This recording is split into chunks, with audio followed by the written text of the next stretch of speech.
Bismillahirrahmanirrahim. Assalamualaikum warahmatullahi wabarakatuh. Innal hamdalillah nahmaduhu wa nasta'inuhu wa nastaghfiruh wa na'udzu billahi min syururi anfusina wa min sayyiati a'malina. May yahdihillahu fala mudilla lah wa may yudlil fala hadiyalah.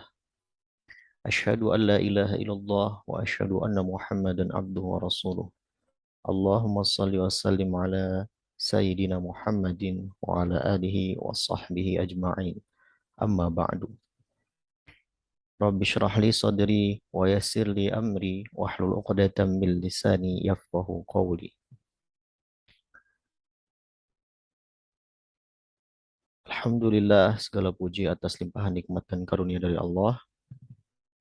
Sobat PGMI dimanapun teman-teman berada, Alhamdulillah Allah masih mempertemukan kita kembali pada bulan yang mulia ini, bulan Ramadan 1444 Hijriah.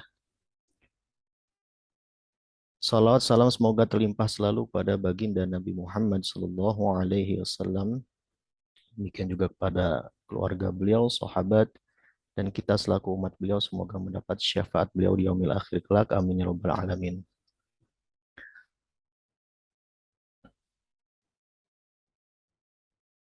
Sobat PGMI, pada kesempatan kultum kali ini saya ingin membawakan kultum terkait sejarah peristiwa-peristiwa penting yang terjadi pada bulan Ramadan di masa hidup Nabi Muhammad SAW. Sobat PGMI, tentu kita sepakat bahwa penting bagi kita untuk menjadikan Nabi Muhammad sebagai suri tauladan kita bersama, mengikuti sunnah-sunnah beliau, dan mempelajari bagaimana sejarah kehidupan beliau. Kalau kita kaji sejarah Nabi, akan banyak sekali kita menemukan pelajaran-pelajaran yang dapat kita ambil, yang dapat kita jadikan ibroh bagi kehidupan kita masing-masing. Nah, berkaitan dengan Ramadan, ada 3 peristiwa yang terjadi pada masa Nabi. Yang pertama, Syahrul Ramadan alladzi unzila fihi al-Qur'an hudal linnasi wa bainatin minal huda wal furqan. Pertama, bahwasanya di bulan Ramadan terjadi peristiwa yang teramat penting, yaitu turunnya ayat suci Al-Quran. Turunnya ayat suci Al-Quran ini yaitu adalah ayat pertama pada surat Al-Alaq 1-5, ayat yang pertama kali turun ketika Nabi Muhammad SAW sedang bertahanus di Gua Hira.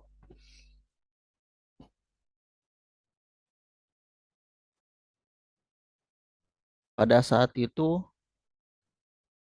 malaikat Jibril datang kepada Nabi, lalu meminta Nabi untuk Iqra. Sehingga di situ Nabi Muhammad menjawab, "Ma'ana biqari." Saya bukan seorang pembaca. Karena kita tahu Nabi Muhammad dan bangsa Arab secara umum pada saat itu adalah bangsa yang ummi. Ya, bangsa yang ummi itu adalah bangsa yang tidak mengutamakan ya, membaca dalam kebudayaan mereka. Ya, bangsa yang ummi adalah bangsa yang tidak dekat dengan budaya membaca. Ya, orang Arab itu lebih dekat dengan budaya menghafal. Jadi segala apa yang mereka temui itu mereka hafal. Nah, mereka tidak menulis dan membaca. Jadi kalau menulis dan membaca sebagai lawan daripada menghafal. Biasanya kalau orang yang menghafal tidak terlalu mengandalkan menulis dan membaca.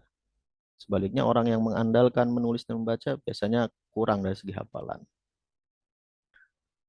Nah, memang sengaja Allah pilih bangsa Arab menjadi bangsa diturunkannya Al-Quran, tentu bagi seluruh umat manusia, dengan budaya yang seperti ini.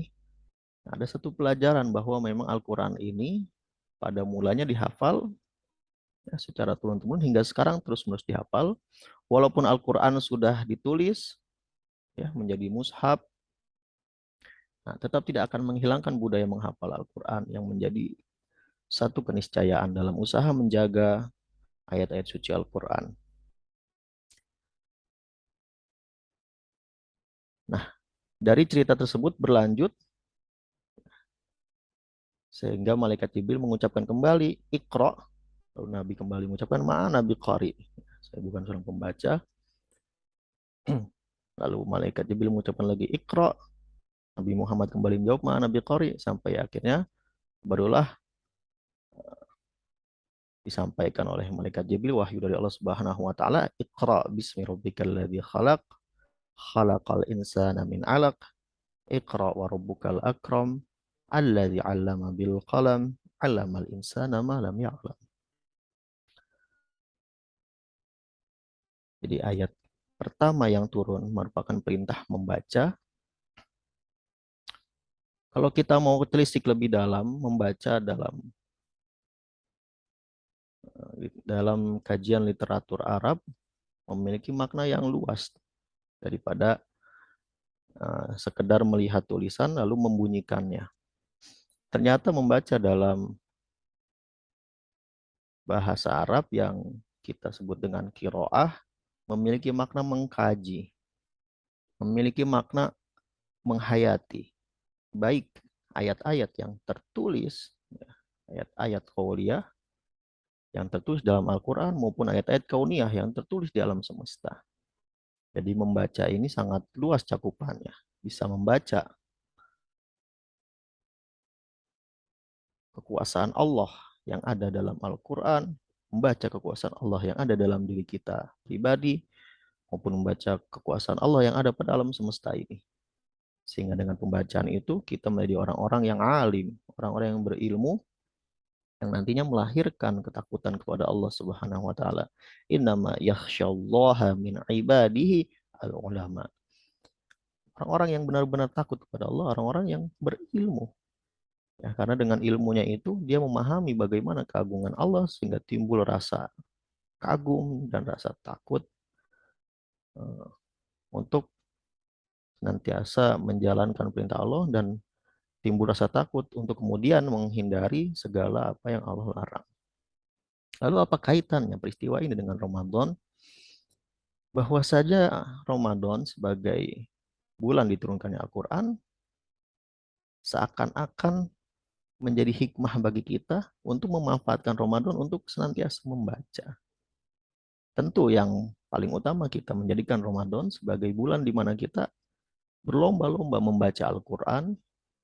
Tidak hanya membaca, kita berlomba-lomba menghafal Al-Quran, berlomba-lomba mengkaji Al-Quran. Sehingga dengan demikian interaksi kita dengan Al-Quran begitu intens, ya, sehingga kita menjadi orang-orang yang dekat dengan Al-Quran, dekat dengan kalam ilahi, dan menjadi orang-orang yang ahlullahi wa khassatuh, ya, orang-orang yang dianggap sebagai keluarga Allah dan juga orang-orang yang dikhususkan oleh Allah. Nah, maka momentum Ramadan ini jangan sampai kita lewat begitu saja, sia-sia. Berbanyaklah membaca. Lebih luas lagi, kita bisa juga selain membaca Al-Quran, kita membaca segala kekuasaan Allah yang ada di alam semesta ini. Kita memperbanyak wawasan kita, sehingga nanti akan timbul rasa takut dalam diri kita kepada Allah Subhanahu wa Ta'ala. Baik, peristiwa yang terjadi selanjutnya pada bulan Ramadan adalah Perang Badar. Kita semua tentu pernah mendengar Perang Badar. Perang ini terjadi pada sekitar tahun kedua Hijriah. Ya, perang ini menjadi tonggak ya, perkembangan Islam, menjadi titik tolak dalam dakwah syiar Islam. Ternyata peristiwa Badar ini juga terjadi pada bulan Ramadan. dikisahkan pada saat itu umat Islam hanya berjumlah 313 orang menghadapi eh, kaum kafir Quraisy yang itu yang jumlahnya lebih banyak ya, sampai 950 pasukan saat itu. Ternyata dengan jumlah yang lebih banyak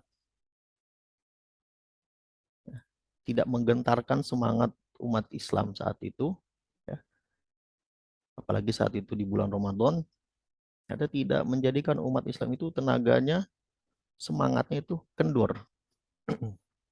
Nah, umat Islam pada saat itu berhasil memenangkan peperangan Badar tersebut ya. Eh, Ada 14 sahabat yang diriwayatkan gugur ya. Sedangkan korban dari pihak kafir Quraisy itu jauh lebih banyak.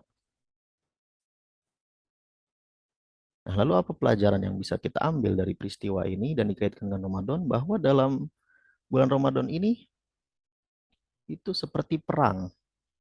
Ya, tentu kita tidak mengalami perang seperti Nabi ya, perang secara langsung. Ya, tapi bulan Ramadan ini yang harus kita tanamkan dalam diri kita adalah semangat. Ya. Jadi jangan sampai bulan Ramadan justru adalah alasan untuk kita menjadi letih, lesu, lemah, tidak beraktivitas. Ya.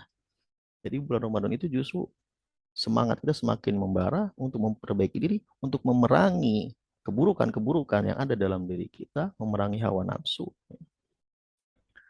Nah, sehingga dengan demikian Ramadan kita menjadi Ramadan yang bernilai, tidak menjadi Ramadan yang sia-sia belaka. Baik, peristiwa yang ketiga dan yang terakhir yang ingin saya sampaikan, peristiwa Fathu Makkah. Nah, peristiwa Fathu Makkah ini juga terjadi pada bulan Ramadan, sekitar tahun 8 Hijriah. Fathu itu kan berasal dari kata fataha yang bisa berarti pembukaan, kemenangan maupun penaklukan. Nah, peristiwa ini menjadi puncak perjuangan umat Islam saat itu ya, menguasai Makkah di mana asalnya hijrah ya, pindah dari Mekah, keluar dari Mekah, sekarang kembali ke Mekah sebagai pemenang. Nah, bagaimana kaitannya dengan Ramadan? Bahwa Ramadan ini adalah momentum kemenangan bagi kita, tentunya setelah kita melewati fase-fase sebelumnya, tahapan-tahapan sebelumnya, kita sudah memperkaya diri dengan wawasan, dengan membaca, kita sudah memerangi hawa nafsu dalam diri kita. Yang terakhir, kita akan menjadi orang-orang yang mampu menaklukkan hawa nafsu, menjadi orang-orang yang pemenang. Nah, maka pada saat itulah kita akan mendapat predikat takwa sebagaimana yang tertera dalam surat Al-Baqarah, ya ayyuhalladzina amanu kutiba alaikumusiyam kama kutiba alal ladzina min qablikum la'allakum tattaqun. Maka takwa di sini adalah target kemenangan kita pada bulan Ramadan, dan ini adalah buku target yang tidak kecil, tidak sembarangan, tidak main-main, karena takwa seringkali disandingkan dengan kemuliaan. Inna akramakum indallahi atqakum. Sesungguhnya orang-orang yang paling mulia di antara kalian adalah orang-orang yang bertakwa. Semoga pada Ramadan ini kita menjadi para pemenang, mendapat predikat orang-orang yang bertakwa. Demikian yang bisa saya sampaikan. Semoga bermanfaat bagi diri saya sendiri maupun bagi sobat PGMI semuanya maupun umat Islam secara umum. Akhirul kalam, wallahul muwaffiq ila aqwamit thoriq. Wabillahi taufiq wal hidayah. Wassalamualaikum warahmatullahi wabarakatuh.